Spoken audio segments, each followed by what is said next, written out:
राधा स्वामी जी, मैं यदि पूछूं आपसे कि संसार कहाँ है तो तुम सब दसों दिशाओं को बताओगे, लेकिन संसार वहाँ है नहीं। वहाँ तो परमात्मा है। तो शायद तुम लोग भीतर बताओगे, 11वीं दिशा में बताओ, वहाँ भी संसार नहीं है, वहाँ भी परमात्मा है। बाहर भी वही है, अंदर भी वही है। जिस तरह से हवा हमारे शरीर के बाहर है और हवा हमारे शरीर के अंदर भी है, आकाश हमारे शरीर के बाहर है और हम सब के अंदर भी है, इसी तरह से हमारे बाहर और हमारे अंदर दोनों तरफ परमात्मा ही परमात्मा है। तो फिर अब सवाल ये निकल कर आता है कि संसार है कहाँ? संसार है बाहर और अंदर के मध्य में, बाहर और अंदर के बीच में, जिसे हम मन कहते हैं। सारा संसार वही है।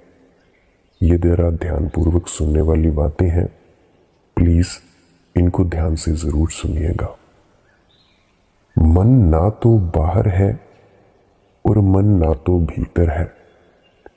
मन बाहर और भीतर के मध्य खड़ी दीवार है और सारा संसार मन का ही विस्तार है। जो तुम्हें दिखाई पड़ता है वह वही नहीं जो है, तुम्हें वही दिखाई पड़ता है जो तुम्हारी कामना, तुम्हारी वासना चाहती है। तुम वही देखते हो जो तुम देखना चाहते हो। तुम वो कभी नहीं देख पाते हो जो असल में मौजूद होती है, वो चीज वहां पे जहां पे आप देख रहे होते हो। वहां तुम्हारी चाह में सब रंग जाता है, तुम्हारी राग में, तुम्हारे रंगों में सब रंग जाता है और तुम वही देख पाते हो जो तुम्हारी भीतर की कामना तुम्हें दिखाती है। तुम्हारा देखना शुद्ध नहीं है, दृष्टि निर्मल नहीं है, विकास से भरी है, विकारों से भरी है। विकार का अर्थ क्या है? विकार का इतना ही अर्थ है कि तुम शीशे की तरह खाली नहीं हो कि वही दिख जाए जो है।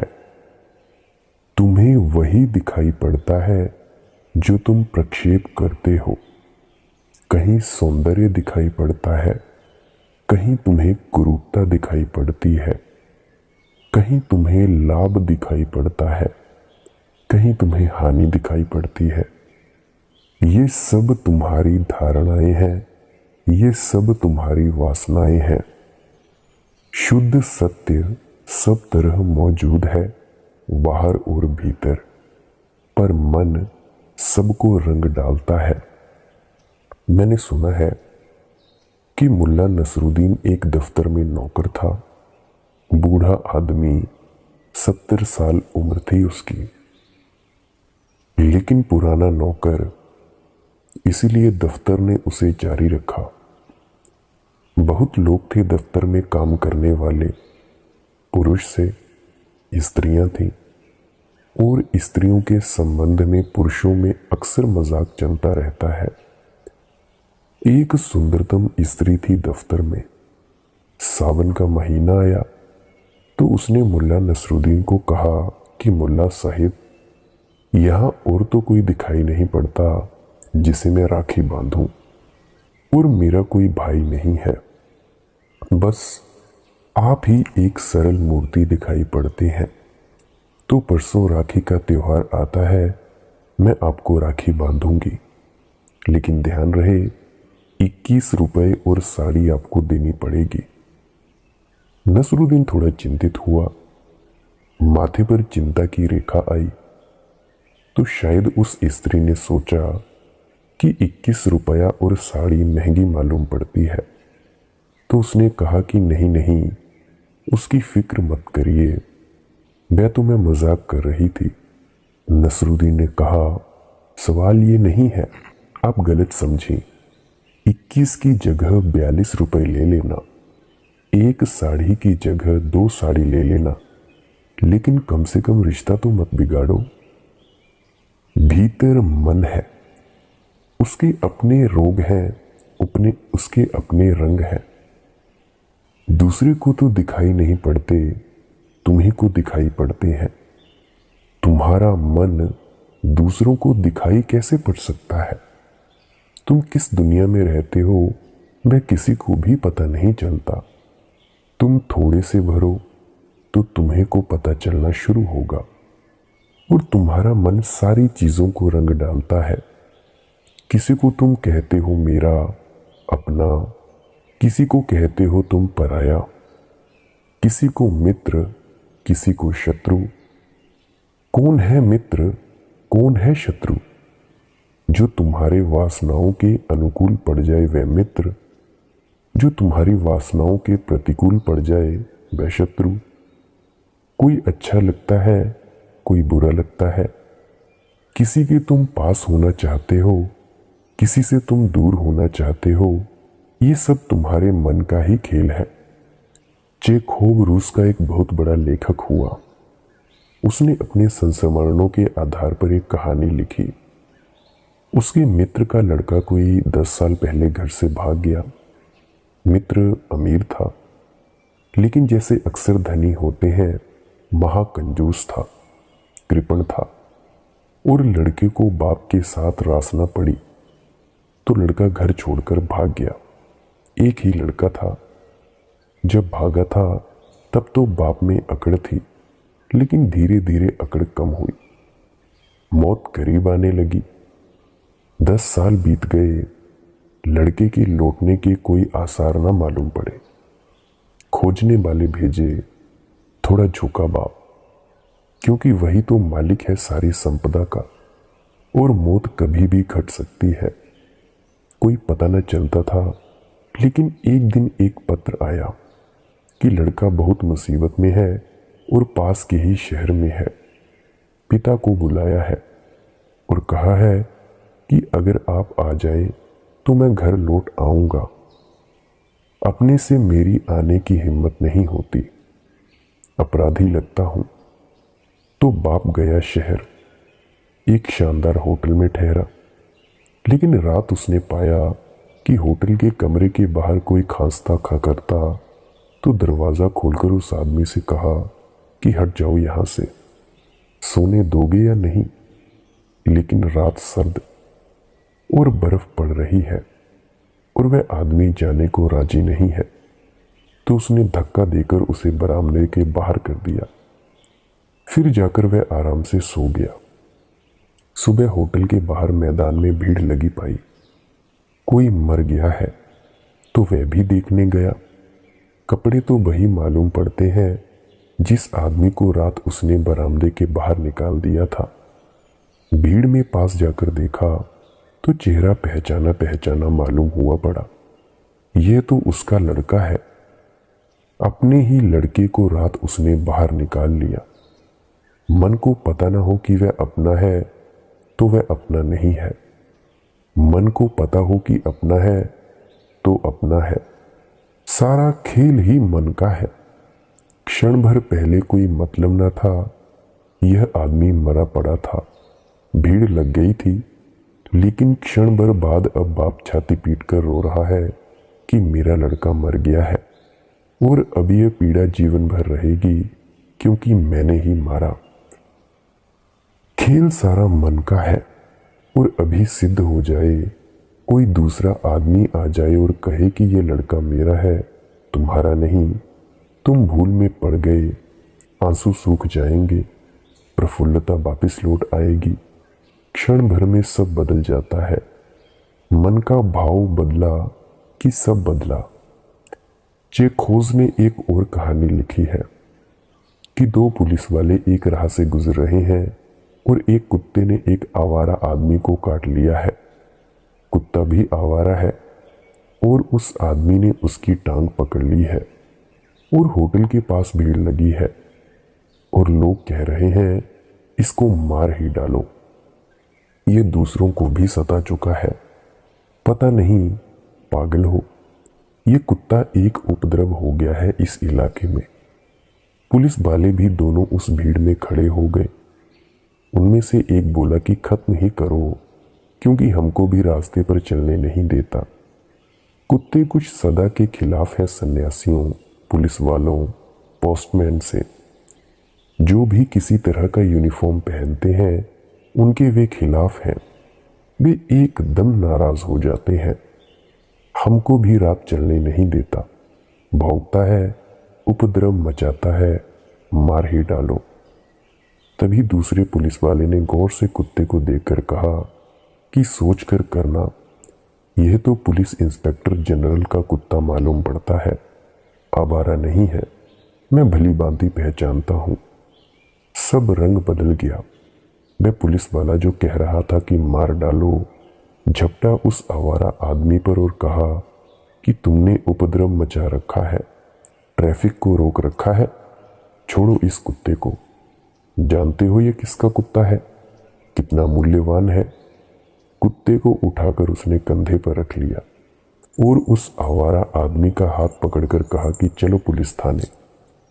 तभी दूसरे पुलिस वाले ने फिर कहा कि नहीं नहीं नहीं, ये तो भूल हो गई। ये कुत्ता इंस्पेक्टर जनरल का नहीं है, सिर्फ मालूम पड़ता है, क्योंकि उसके तो माथे पर काला चिन्ह है, इसके माथे काला चिन्ह नहीं है। कुत्ता फेंक दिया।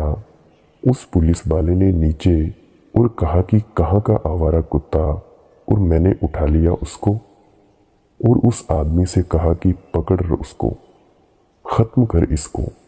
उस आदमी ने फिर उस कुत्ते को उठा लिया, उसकी टांग पकड़ ली और पछाड़ने जा ही रहा है, जमीन पर पछाड़ने जा ही रहा है कि दूसरे पुलिस वाले ने फिर कहा कि नहीं, संदेह होता है कि हो ना हो, कुत्ता तो वही है, क्योंकि वैसे ही मालूम हो रहा है।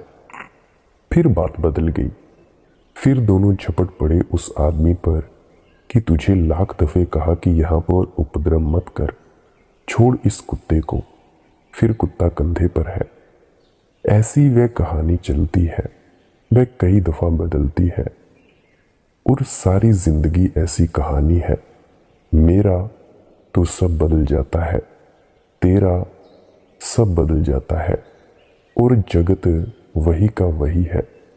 न आकाश तुम्हारा है, न तारे तुम्हारे हैं, न नदी पहाड़ तुम्हारे हैं, न व्यक्ति तुम्हारे हैं। भला तुमसे पैदा हुए हो तो भी तुम्हारे नहीं है।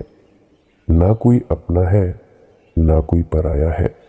अगर सब है तो परमात्मा की है, अगर सब में कोई है तो परमात्मा है। मेरा और तेरे का सारा मन का खेल है, और मन संसार बनाता है। फिर ध्यान रखना, तुम सोचते हो शायद कि एक संसार है जिसमें हम सब रहते हैं, तो तुम गलती में हो। यहाँ जितने मन हैं उतने ही संसार है, यहाँ जितने लोग हैं उतने ही संसार है, और एक एक आदमी के भीतर भी एक ही मन होता तो आसानी थी। एक एक आदमी के भीतर अनेकों मन है। सुबह तुम्हारा मन कुछ और है, दोपहर कुछ और है। सुबह तुम अपनी पत्नी के लिए मरने के लिए तत्पर थे कि तेरे बिना क्षण भर नहीं जी सकूंगा, दोपहर कहते हो कि तेरे साथ ना जी सकूंगा। सांझ फिर हवा बदल जाएगी, मौसम बदल जाएगा।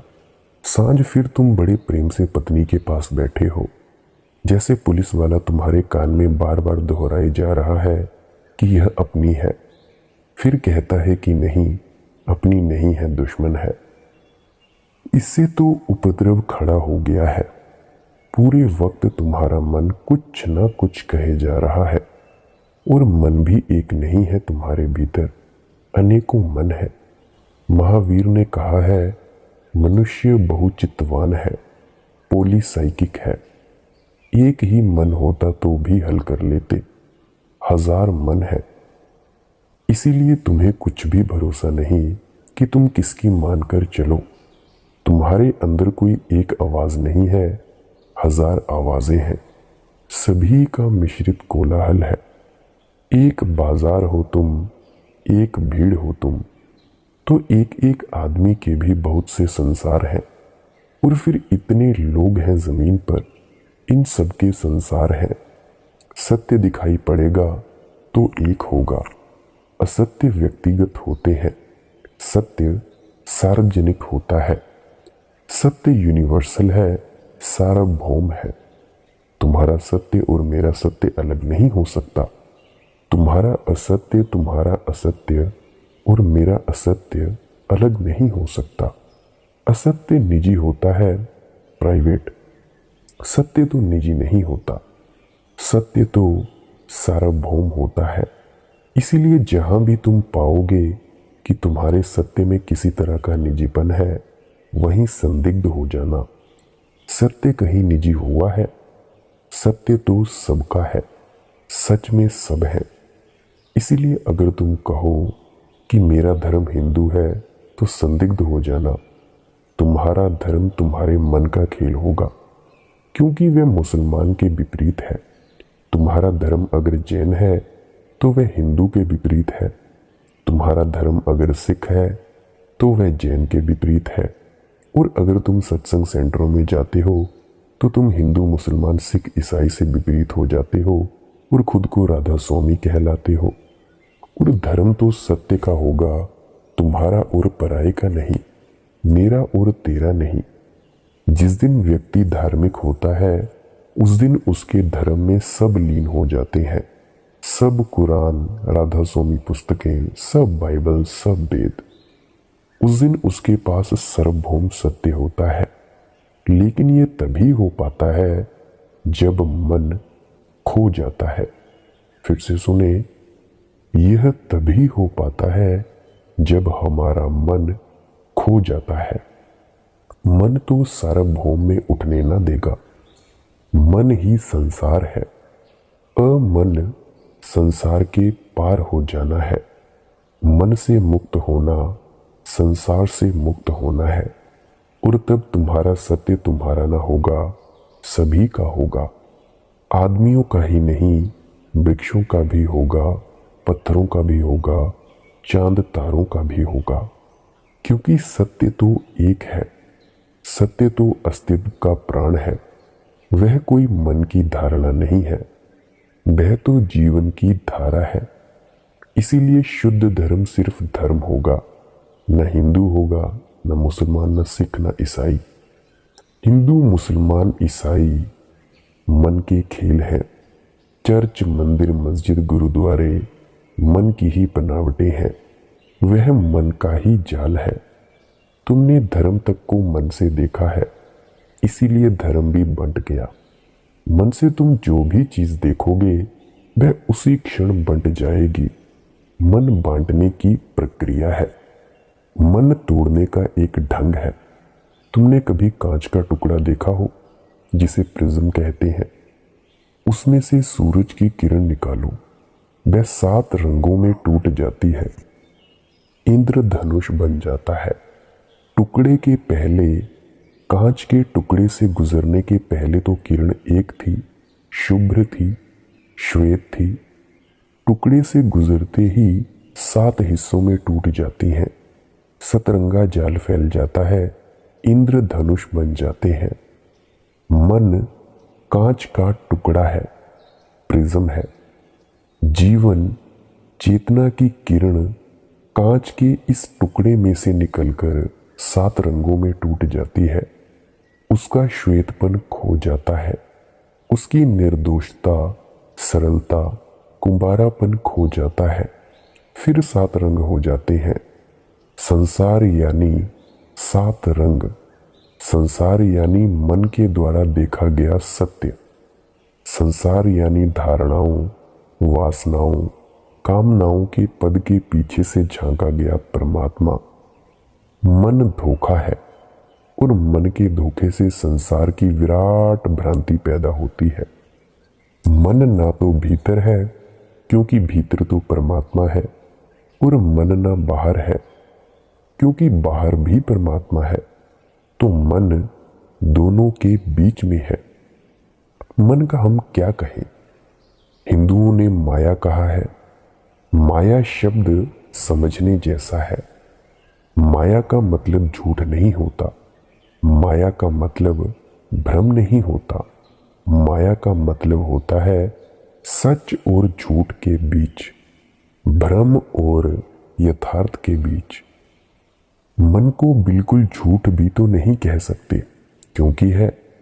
और कितने जन्मों से तुम्हें भटका रहा है। झूठ कैसे भटका सकता है? अगर होता ही नहीं, बिल्कुल ना होता, तो इतना विराट संसार जो तुम अपने चारों ओर निर्मित कर लेते हो, कैसे निर्मित कर लेते? मन है तो, नहीं है ऐसा कहना तो उचित ना होगा, लेकिन परमात्मा जैसा है ऐसा कहना भी ठीक ना होगा, क्योंकि शाश्वत नहीं है, क्षण भंगुर है। बनता है, मिटता है, फिर बनता है, फिर मिटता है।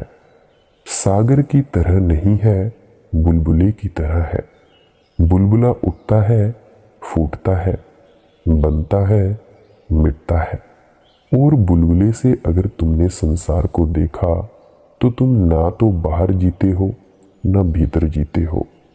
वह तो एक ही चीज है, बाहर और भीतर। तुम मध्य में जीने लगते हो। यह जो मध्य की दशा है सपने जैसी है। सपना होता तो है, अन्यथा तुम देखते कैसे रात को? किसी रात सुबह उठकर तुम कहते हो कि आज कोई सपना नहीं देखा, और किसी रात कहते हो कि आज सपने देखे। सपना था तो देखा है, याद भी करते हो, बता भी सकते हो। थोड़ी याददाश्त है कि ऐसा ऐसा हुआ सपने में, है तो, लेकिन सुबह जागकर ये भी पता चलता है कि नहीं भी है।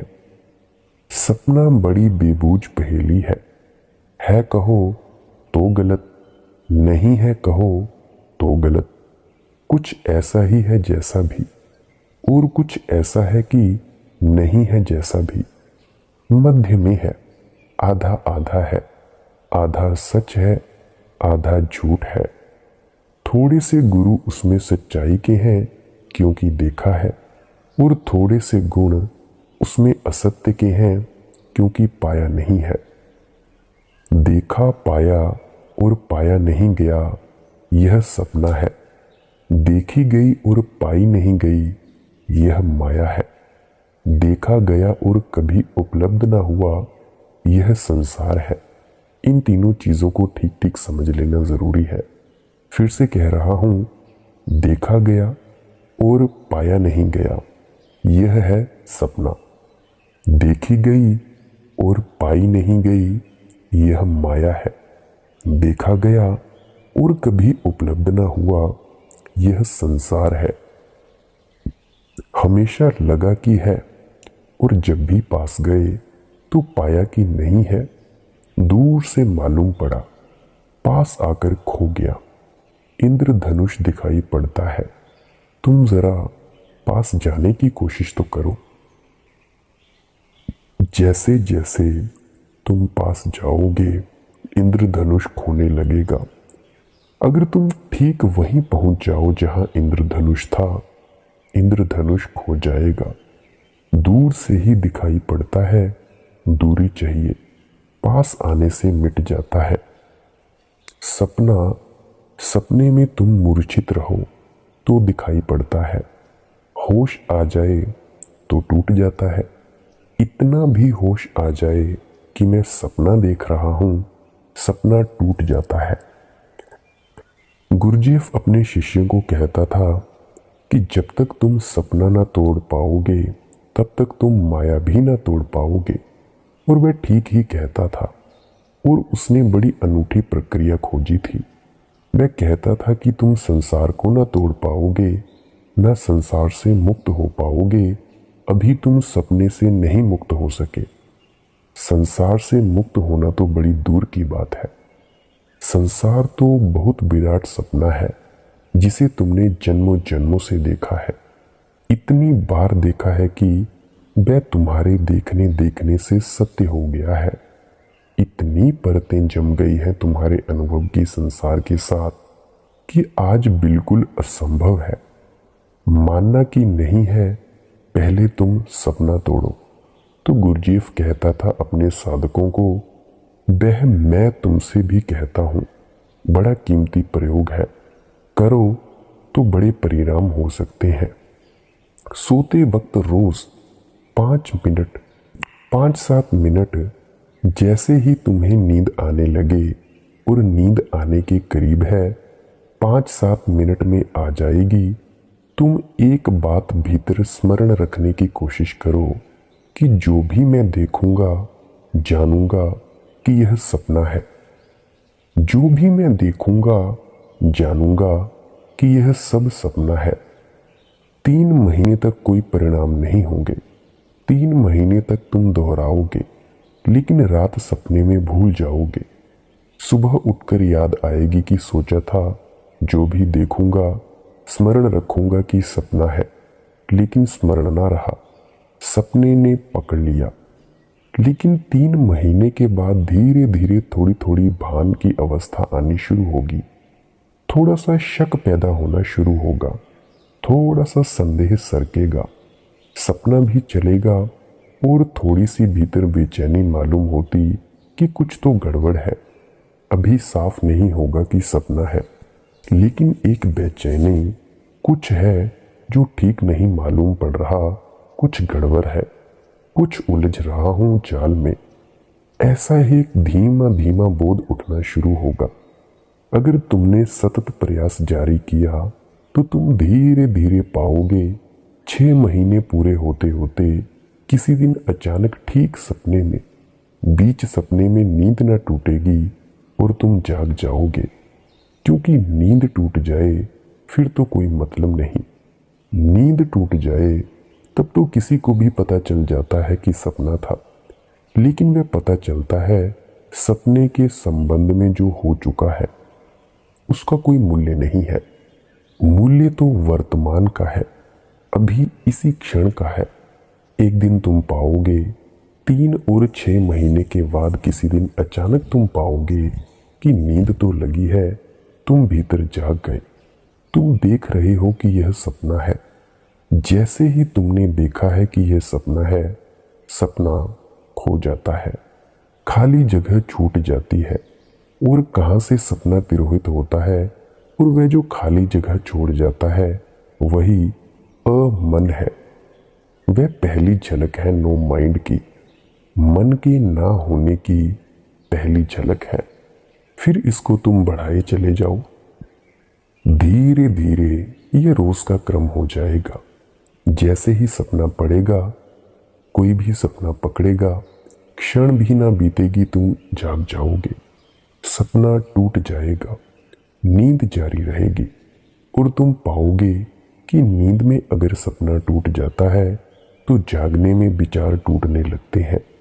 जैसे ही तुम जागने में विचार करोगे, अचानक अंदर कुछ होश से भर जाएगा और कहेगा कि ये विचार है, यह भी सपना है। विचार भी रुक जाएगा। अगर नींद में सपना टूट जाए, जागने में विचार टूट जाए, तो तुम्हारा संसार टूट जाता है, छूट जाता है। संसार छोड़ने के लिए हिमालय जाने से कुछ भी नहीं होता। घर छोड़कर विरागी हो जाने से कुछ भी नहीं होता, क्योंकि घर थोड़े ही संसार है। पति पत्नी बच्चे घर थोड़े ही संसार है। संसार तो तुम्हारे अंदर देखने के ढंग में छिपा है, मूर्छा में छिपा है, बेहोशी में छिपा है। तो तुम जहां जाओगे क्या फर्क पड़ता है? तुम हिमालय चले जाओगे, तुम एक वृक्ष के नीचे कुटी बना लोगे, वह कुटी तुम्हारी हो जाओगी, जैसे महल तुम्हारा था। अब अगर कोई आकर उस कुटी पर अड्डा करने लगे, झगड़ा खड़ा हो जाएगा, मारपीट हो जाएगी, वही फौजीदारी हो जाएगी। कोई अदालत की थोड़ी ही ज़रूरत है फौजीदारी के लिए, कि शहर की ज़रूरत है, कि कानून व्यवस्था की ज़रूरत है। तुम लड़ पड़ोगे कि यह झाड़ मेरा है, मैं पहले से ही यहाँ हूँ, हटो यहाँ से, मेरा वहीं पकड़ लेगा। कोई तुम्हारे पैर दाबने लगेगा, वह तुम्हारा सपना हो जाएगा। वह बीमार होगा तो तुम दुखी होने लग जाओगे। वह मरेगा तो तुम रोने लगोगे। घर बस गया, गृहस्थी पैदा हो गई। एक सन्यासी मरणशैया पर खड़ा था और उसके शिष्य ने पूछा कि हमारे लिए कोई आखिरी संदेश। तो उसने कहा कि जो मेरे गुरु ने मुझसे कहा था और मैंने नहीं माना, वही मैं तुमसे कहता हूँ। तुम कोशिश करना मानने की, मैं तो असफल रहा। सब जाग कर बैठ गए कि कोई बहुत महत्वपूर्ण बात जो गुरु ने उसको कही थी और वह भी मान गया, और वह हमसे कह रहा है। उसने कहा कि तुम बिल्ली कभी मत पालना। शिष्य थोड़े हैरान हुए कि यह कौन सा ब्रह्म ज्ञान है। वेद में भी इसका उल्लेख नहीं, कुरान में भी नहीं, बाइबल में भी नहीं। ये कौन सा धर्म? क्या मरते वक्त इसका दिमाग गड़बड़ हो गया, सन्निपात में हो? हम पूछ रहे हैं कि कोई कुंजी दे जाओ, सूत्र, और आप बता रहे हैं कि बिल्ली मत पालना। क्या सठिया गए हो? उसने कहा कि नहीं, यही मेरे गुरु ने कहा था और मैं ना मान पाया। मैं तुम्हें अपनी कहानी कह देता हूँ, तुम याद रखना। गुरु ने मरते वक्त यही मैंने उनसे कहा था कि क्या करूं, कोई संदेश, सार सूत्र। उन्होंने कहा कि बिल्ली मत पालना। मैंने भी समझा कि सठिया गए, दिमाग खराब हो गया मरते वक्त। उम्र भी ज्यादा हो गई थी, कोई 90 वर्ष की थी उम्र। अब दिमाग ठीक काम नहीं कर रहा है। बिल्ली पालने से क्या संबंध? लेकिन वहीं भूल हो गई। मैंने समझा कि दिमाग खराब है, वहीं चूक गया। फिर वर्षों बीत गए। मैं सब छोड़कर जंगल में रहने लगा। साधना करता था, शास्त्र पढ़ता था, मनन ध्यान में लगा था। कुछ पास न था, बस 2 लंगोटियां थीं। लेकिन चूहे झोंपड़ी में थे और लंगोटी काट जाते।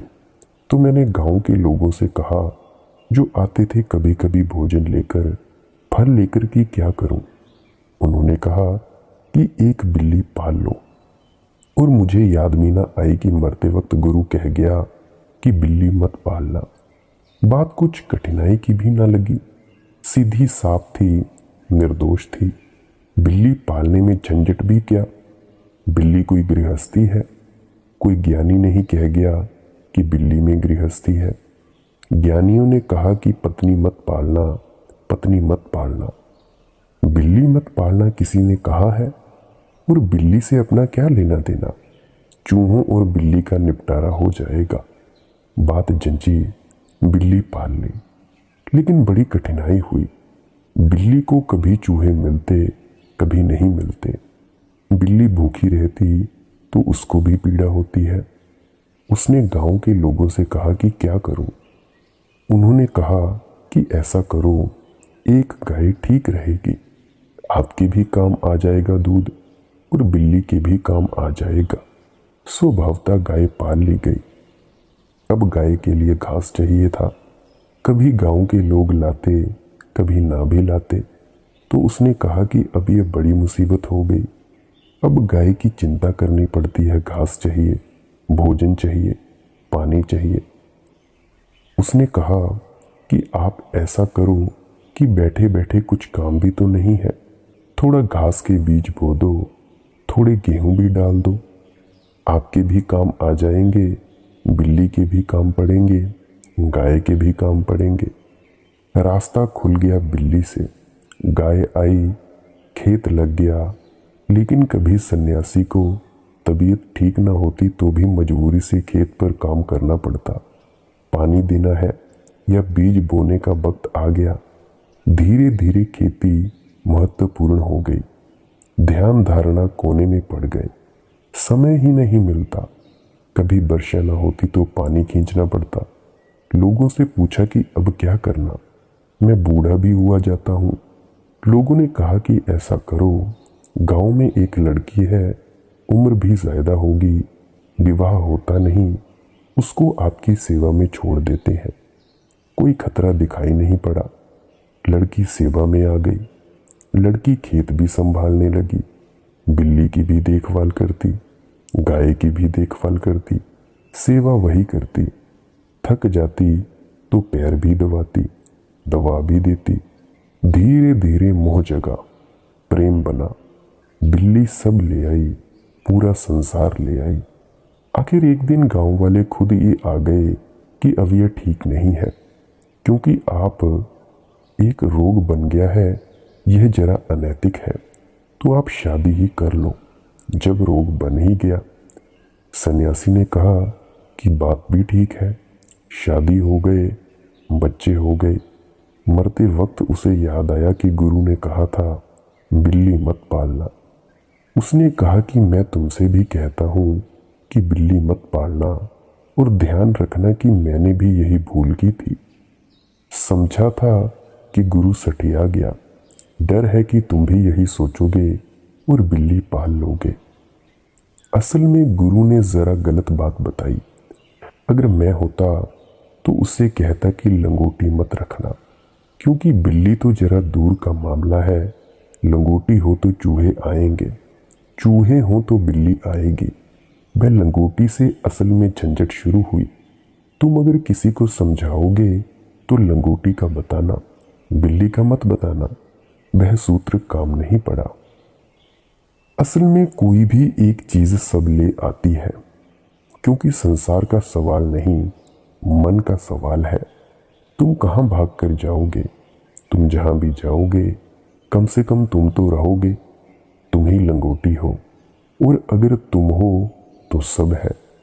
तुम हो तो लंगोटी आ जाएगी, लंगोटी चूहे ले जाएंगे, चूहे बिल्लियां, बिल्लियां गाय, और संसार बढ़ता जाता है।